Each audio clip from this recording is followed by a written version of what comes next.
નમસ્કાર દોસ્તો, શાંતિશ્રમ ન્યૂઝમાં આપનું સ્વાગત છે।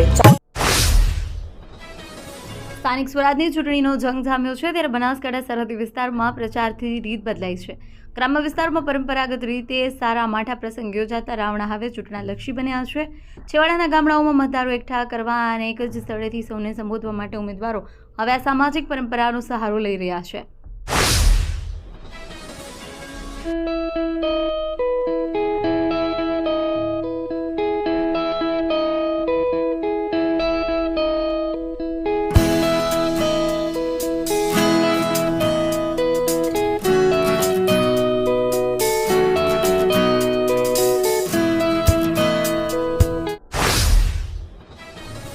દિયોદર તાલુકાના વડિયા ગામે સ્થાનિક સ્વરાજની ચૂંટણી પહેલા રાજકીય ગરમાવો જોવા મળ્યો। ભાજપનો ગઢ ગણાતા ગામમાં ભાજપના કાર્યકરોએ પક્ષપલટો કરી કોંગ્રેસનો ખેસ ધારણ કર્યો છે, જેને પગલે કોંગ્રેસનો ચૂંટણી પ્રચાર વધુ તેજ બન્યો છે। કોતરવાડા જિલ્લા પંચાયત બેઠક અને વડિયા તાલુકા પંચાયત બેઠક માટે યોજાયેલી જાહેર સભા દરમિયાન આ પક્ષપલટો થયો હતો। બનાસકાંઠાના મુખ્ય મથક પાલનપુરમાં આવેલી કોર્ટોને જોરાવર પેલેસથી જગાણા ખસેડવાની કવાયત સામે વકીલ આલમમાં નારાજગી પ્રવર્તી રહી છે। આ નિર્ણયના વિરોધમાં આજે પાલનપુર બાર એસોસિએશન દ્વારા કોર્ટ સંકુલમાં ધરણા કાર્યક્રમ યોજવામાં આવ્યો। પાલનપુર બાર એસોસિએશને છેલ્લા ઘણા સમયથી કોર્ટને અન્ય જગ્યાએ ન ખસેડવા અને જોરાવર પેલેસમાં જ રાખવાની માંગ કરી છે। બનાસકાંઠા પાલનપુર સ્થાનિક સ્વરાજની ચૂંટણી વચ્ચે વિરોધ વંટોળ જોવા મળ્યો। પાલનપુર નગરપાલિકા વોર્ડ નંબર 2ના સ્થાનિક રહેવાસીઓએ રાજકીય નેતાઓ અને કાર્યકરોને મત માંગવા આવવા પર પ્રતિબંધ મૂકતા બેનરો લગાવ્યા। આ વિરોધ પાલનપુર નગરપાલિકાની ચૂંટણી સમયે સામે આવ્યો છે।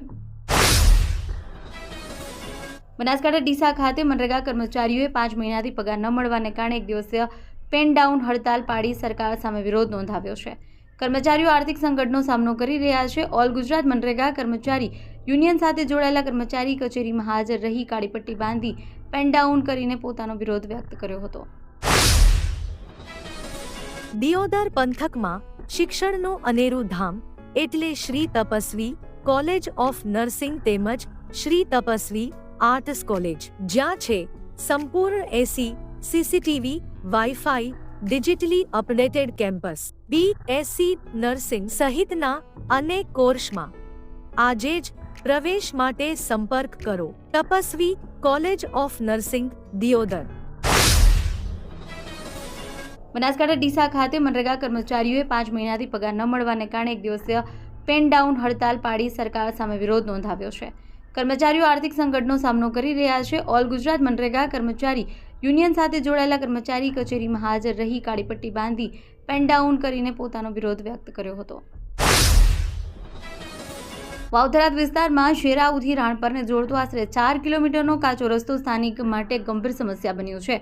માર્ગ પર સૌથી વધુ ખેડૂત પરિવાર નિર્ભર કરે છે, તેમજ નાના બાળકોને શાળાએ જવામાં મુશ્કેલીનો સામનો કરવો પડે છે। ખાસ કરી ચોમાસામાં પરિસ્થિતિ વધુ વણસી જાય છે। વર્ષોથી બિસ્માર હાલતમાં રહેલો આ માર્ગ ખેડૂતો અને પશુપાલકો માટે રોજિંદી અવરજવર મુશ્કેલ બનાવે છે।